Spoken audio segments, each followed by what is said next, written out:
Social media and the Sonic fan community are two concepts that are joined at the hip, two sides of the same coin, two peas in a pod, two birds in a feather. I don't think that's actually a saying, but anyway, the point is, social media is one of, if not the primary reason that the Sonic fan community gets such a bad rap, and it's honestly not something that I've talked about, at least in rant format, on the channel yet. This is just going to be a brief one, but it's something that I think is important to talk about, and wanted to get across what I think to you guys, so let's jump into it. Also, you might get confused as to what's happening on screen. This is me testing out the PO6 roguelike mod that Beats is making right now. That's why stuff looks a little bit different. Anyway, here we go. A lot of the Sonic fandom is pretty positive. It's just most people are looking at Twitter, which is a very vocal minority of people. Well, because that's how technology works, right? Is technology helps you scale. Instead of just saying a negative opinion to another person on Twitter, which it has the ability for extreme opinions, because as humans, we generally, our attention is grabbed toward the absurd, which is why with sales and with thumbnails and persuasion, things are always made out to be better and or worse than they actually are. Because Twitter is so good at sending out those tweets, because they get lots of engagement, which means lots of people are on the site, which means they see more ads and thusly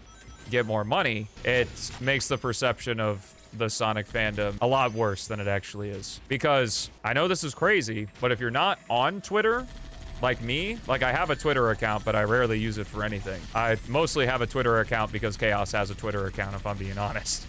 I don't see a whole lot of negativity. Yeah, I am kind of parasocial, it's true. That's how most social media sites are, and that's why I stopped using social media, I want to say 3 years ago. I have TikTok for Dancing with the Stars, and that's it. Just following the dancers, the pro dancers and stuff. I have Discord and YouTube for my job, and that's it. The nice thing about YouTube and Discord is that if you don't want to interact with the social element, like, you can watch a YouTube video and not read the comments.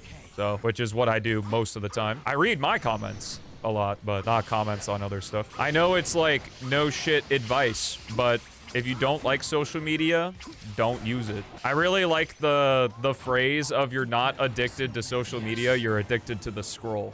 Because you just gotta see what's coming next, you know? That's why doom scrolling became a thing. Folks agreeing with my opinions on video games doesn't really mean that much to me, if that makes sense. I obviously love it when people agree with me, and my content does well when people agree with me. But there are a lot more important things to me in life than that. I think that's also because I'm, like, adulting and I have bills to pay and things. When you have bills to pay, changes your priorities quite a bit, and a lot of stuff that used to matter no longer matters. I'm not a controversy creator. I don't really like covering drama unless it's something that I want to see changed, because there's no reason to have drama over a video game. But I will always put down entitled people. That is a fact. And I have a bonus tip for you in regards to your phone. I thought I had it here. Hold on.